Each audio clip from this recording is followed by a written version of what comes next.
استقلتها عام 1949 وغيرت اسمها إلى إقليم تشينغيانغ، ومعناه بالصينية الحدود الجديدة. ومنذ ذلك الحين عملت الصين على نقل أبناء قومية هان الصينية إلى إقليمها الجديد، فأصبح الإيغور اليوم شبه أقلية في وطنهم، يشكلون ما نسبته 45% فقط من سكان هذا الإقليم الذي يتمتع بحكم ذاتي. إلى جانب ذلك أجبرتهم الحكومة على الاحتفال بالأعياد الصينية كرأس السنة الصينية وممارسة طقوسها التي تتضمن شرب الخمر وأكل لحم الخنزير لإثبات اندماجهم بالثقافة الصينية تجنبا للعقوبات.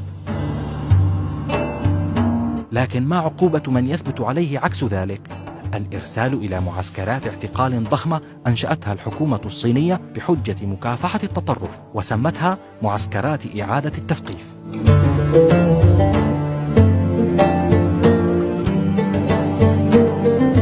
بلغ عدد المعتقلين فيها نحو 1,000,000 مسلم بحسب الأمم المتحدة، بينما يؤخذ أطفال المعتقلين إلى دور الأيتام التي تديرها الدولة.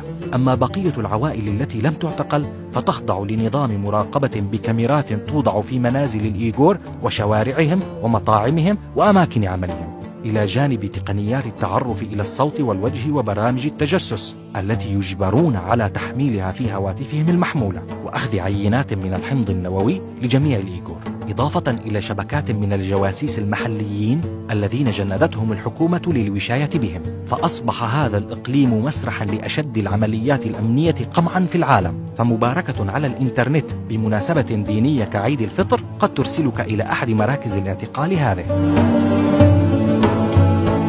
تعترف الصين باحتجاز من سمتهم المتشددين والانفصاليين لإعادة تعليمهم، واتهمتهم بإثارة الاضطرابات في المنطقة. وقالت لجنة الأمم المتحدة للقضاء على التمييز العنصري إنها تشعر بالقلق إزاء تحول منطقة الإيغور إلى معسكر اعتقال هائل أمام صمت عربي وإسلامي، إلا من تركيا التي اعتبرت ما يحدث للمسلمين في تركستان الشرقية عارا على الإنسانية. فمتى تنتهي معاناة الإيغور؟